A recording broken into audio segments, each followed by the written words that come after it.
Toda reportagem que você acompanha nos programas de TV, nos jornais ou na internet, passa por um longo processo de apuração até ser publicada. No jornalismo, o assessor de imprensa tem papel fundamental.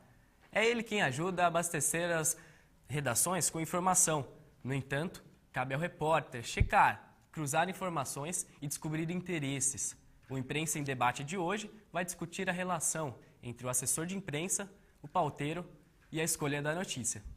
Para isso, convidamos aqui para os nossos estúdios da Universidade de São Judas Tadeu a pauteira Letícia Vidica, uma das responsáveis pelas produções do jornal SBT Brasil, e o assessor de imprensa Silvio Novelli.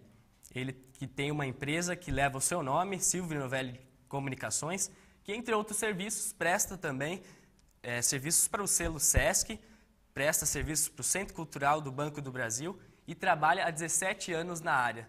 É isso mesmo, né, Silvio? Isso. Tá certo. Sejam muito bem-vindos ao nosso programa. E para começar esse nosso papo, eu queria saber de vocês dois qual que é a relação entre o assessor de imprensa e o pauteiro, levando em consideração que são os dois profissionais que têm realmente aquele primeiro contato, antes de toda uma produção. Pode começar, Letícia. Olha, eu acho que é um trabalho muito conjunto, assim, é uma via de mão dupla. Eu preciso muito do assessor e o assessor precisa muito da gente, né? Porque, afinal de contas, para a escolha para a notícia sair, é preciso definir uma pauta. Certo. E a pauta, muitas vezes, é baseada no que o assessor de imprensa vai nos passar. Então, é uma relação que depende muito um do outro, não só para a escolha dessa notícia que o assessor vai me vender, como para o meio de campo que ele vai fazer para mim. Porque, hoje em dia, o jornalista depende totalmente da figura do assessor, né? Eu preciso que ele agilize para mim os entrevistados, as fontes e os dados. Uma relação, assim, meio que de interdependência, né? Assim, entre os dois. Eu vejo dessa forma.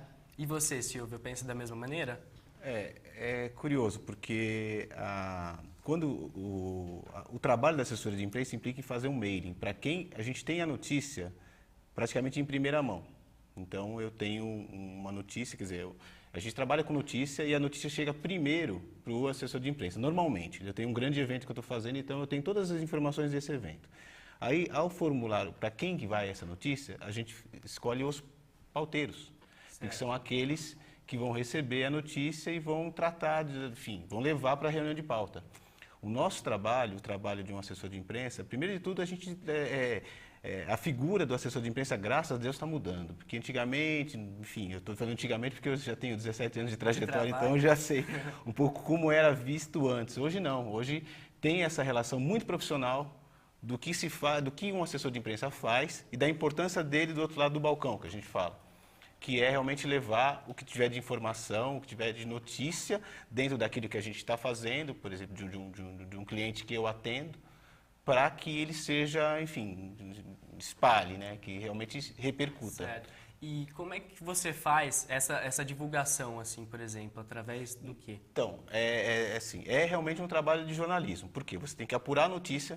Certo. Então, você vai ter a troca de informação com o seu cliente, que vai te passar o que é que ele está querendo divulgar, dessa forma, chegar à imprensa. Então, em cima disso, com o olhar, enfim, com o trabalho do assessor de imprensa, é saber o que tem de notícia ali, pegar os ganchos e fazer o quê? Traçar uma estratégia para saber o que interessa para a imprensa. São linguagens diferentes. Então, eu sempre digo até para os estudantes até que o assessor de imprensa tem que ser um pouco de tudo. Ele tem que saber bem a linguagem do rádio, da televisão, do veículo impresso e principalmente o time, porque são totalmente diferentes. Você começa um cliente desde a revista mensal, que fecha com 40 dias de antecedência, né, até a televisão, que é de um dia para o outro, praticamente. Entendeu? Então, isso é um trabalho que é feito assim, em cima com linguagens específicas. A gente faz um release, que é um texto jornalístico com informação. Então, uma informação muito direta, porque o release tem que ser rápido, tem que ser uma informação clara, sucinta, que mostre o que tem de notícia ali.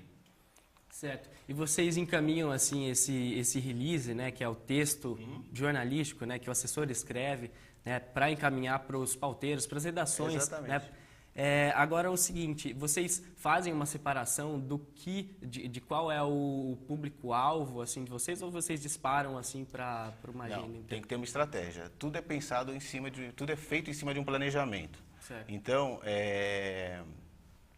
são linguagens diferentes, como eu disse. Você tem o tempo certo para informar cada veículo. Então, isso vai sendo feito de acordo com o time de fechamento e também algumas estratégias que você tem, por exemplo, a imprensa gosta muito da imprensa. De maneira geral, o jornalista sempre briga pelo furo. E, normalmente, quem tem o furo primeiro é o assessor de imprensa. E Mas aí ele divulga para todo mundo, não? Cria. Tem gente que divulga para todo mundo, tem gente que dá só para um, depois é uma confusão, entendeu? Porque cria um mal-estar. Eu não costumo fazer dessa forma, sabe? É assim, é muito complicado. E eu costumo sempre deixar os veículos, assim, principalmente concorrentes, em condição de igualdade. Qual que é o meu papel? É levar a informação em pé de grau de igualdade para que eles decidam quando vão fazer e se vão fazer. A decisão é sempre da redação. Então, Letícia, o Silvio, ele disse agora há pouco que é feita uma seleção, né, para o público-alvo, para ele encaminhar, disparar os releases. Você, na sua redação, enquanto você está lá vendo seus e-mails, você sente isso, que os assessores de imprensa, eles realmente fazem uma seleção de público-alvo? Os releases que você recebe, todos eles têm a ver realmente com o jornal do SBT, que é o jornal onde você trabalha? Olha, meio a meio. Eu recebo, assim, por dia, muitos e-mails. Poucos são aproveitados, exatamente por isso. Assim, o Silvio, que é uma pessoa que está há muitos anos na área, e pessoas como ele, tem esse crivo. Sabe que aquele release, aquilo que ele está divulgando, dá para encaixar em TV, ou dá para encaixar no rádio, dá para encaixar em revista. Porque acho que muitos assessores acham que tudo é igual para tudo, e não é. Certo. Eu, no meu caso, em TV é imagem. Então, você precisa me vender alguma coisa que me dê imagem, que eu consiga alcançar o público-alvo daquele meu jornal, né? E tem muita coisa que chega para mim que não tem imagem, ou já chegou, por exemplo, e-mails falando de coisas da concorrente, sei lá, fazer uma matéria sobre uma festa indiana. Peraí, eu trabalho no SBT e a novela da concorrente está falando da Índia. Então, eu acho que falta um pouco ainda em algumas pessoas saber direcionar isso, né? Não é a grande maioria, quem tem grandes experiências como o Silvio, sabe. E é muito importante isso, porque isso agiliza o nosso trabalho. Porque, assim, em TV tudo é para ontem. Então, a gente não pode perder muito tempo. Até ele falou a questão do release também. A gente é jornalista, precisa ler muito, mas a leitura que você cria em TV é uma leitura dinâmica. Se você não for direto, se você não me dizer logo o que você quer, ficar enrolando muito, muitos releases vão passar, infelizmente. E alguns acontecem. Então, eu sinto assim que ainda falta um pouco sim, de ter um crivo de algumas assessorias, né, de saber direcionar. Porque a impressão que me dá é que você tem um mailing, dispara para todo mundo e quem acertar, acertou. Uma das formas de divulgação é através do follow-up, né? Que é você pegar a agenda e ligar, né, para as redações, para os assessores, para os pauteiros, né, para os produtores. Você normalmente utiliza dessa forma de divulgação? É fundamental, pelo seguinte, a gente hoje agilizou muito por conta do e-mail, então você tem essa comunicação online que funciona muito bem. Então, para saber se chegou, porque você dispara um release, legal, tá, vou ver, vou fazer, não vai para a reunião de pauta, te retorno depois. Então, já cria uma comunicação, que não deixa de ser um follow agora online. Mas, sobretudo em televisão, a gente precisa realmente falar, porque algumas coisas que estão no release, que por mais que você queira colocar no papel, você precisa dizer que tem uma cereja no bolo, entendeu? Que tem, por exemplo, imagem que pode cobrir aquela matéria, que pode ajudar a dar a realmente fazer com que aconteça, né? Eu e a Letícia, a gente já trocou e-mail, já trocamos pautas, sugestões, coisas que aconteceram ou não. Depende muito também, enfim, da dinâmica do jornal. O jornal que ela trabalha bem no factual, e eu trabalho com uma parte mais de entretenimento, cultura, que geralmente não é assim, a gente sempre brinca, que é o primeiro a cair é esse tipo de pauta, entendeu? Se acontece uma tragédia na cidade, se choveu demais, a cultura cai.